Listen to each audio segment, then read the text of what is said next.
સમાચારની શરૂઆત કરીશું સુરતથી વાત કરીશું કતારગામ વિસ્તારમાં અસામાજિક તત્વોના ત્રાસને લીધે પાટીદાર જ્યારે સમાજની દીકરીએ મોતને વહાલ કર્યું છે જે ખૂબ જ દુઃખદ ઘટના છે અને આ ગંભીર ઘટના એક સામે આવી છે। આ ઘટનાના સબબ વિસાવદરના ધારાસભ્ય અને આપ રાષ્ટ્રીય નેતા ગોપાલ ઇટાલિયા તેમજ આમ આદમી પાર્ટીના હોદ્દેદારો અને પ્રતિનિધિઓ દીકરીને શ્રદ્ધાંજલિ આપવા તેમજ ન્યાય આપવા કેન્ડલ માર્ચમાં જોડાયા હતા।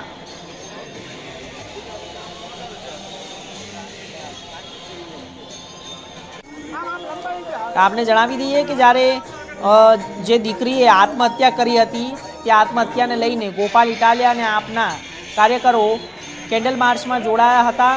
કતારગામની આ દુઃખદ ઘટના છે જ્યારે આ દુઃખદ ઘટનામાં એક દીકરીને ન્યાય અપાવવા માટે ગોપાલ ઇટાલિયા અને આમ આદમી પાર્ટીના કાર્યકરો જોડાયા હતા અને આ સાથે જ કેન્ડલ માર્ચ યોજવામાં આવી હતી। અસામાજિક તત્વોનો ત્રાસના કારણે તે યુવતીએ હત્યા કરી હતી અને ત્યારબાદ કેન્ડલ માર્ચ યોજવામાં આવ્યો હતો અને કેન્ડલ માર્ચ યોજતાની સાથે જ તેમને દીકરીને ન્યાય અપાવવા માટે વાત કરી હતી અને આગળ આવ્યા હતા।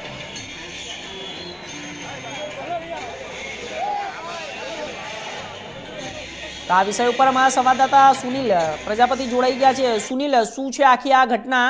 જ્યારે હર્ષ સંઘવી જે ગૃહ રાજ્યમંત્રી છે તે તો મોટી મોટી વાતો કરતા હોય છે કાયદા અને કાનૂનને લઈને, અત્યારે આ હાલ પરિસ્થિતિ સામે આવી છે।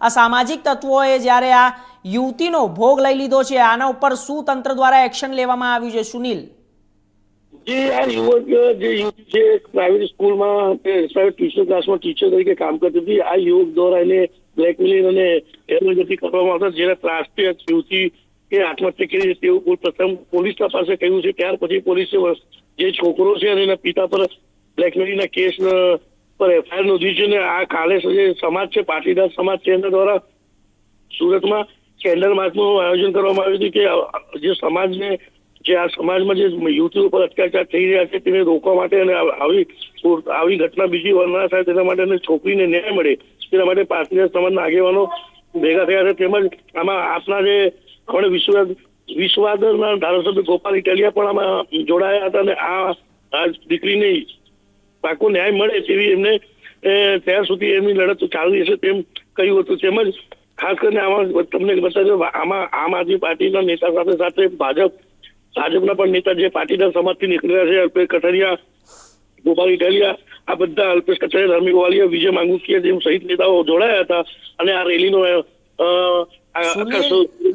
સુનિલ, મારો સવાલ એ છે કે જ્યારે આ અસામાજિક તત્વો દ્વારા જ્યારે આવી ઘટના બને છે અને યુવતીનો ભોગ લેવામાં આવે છે તો આ કેન્ડલ માર્ચથી કઈ રીતે ન્યાય મળશે? આ કેન્ડલ માર્ચથી ન્યાય થોડી મળશે। કેન્ડલ માર્ચથી ન્યાય નથી મળતો। કેન્ડલ ન્યાયની માંગણી કરવા માટે કેન્ડલ માર્ચ કરવામાં આવ્યો હતો હર્ષ।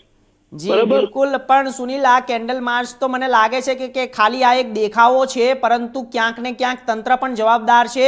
આ સામાજિક તત્વો દ્વારા જે આ કાર્યવાહી કરવામાં આવશે અને તેના ઉપર શું પગલાં લેવામાં આવ્યા છે તેવી કોઈ જાણકારી સામે આવી છે?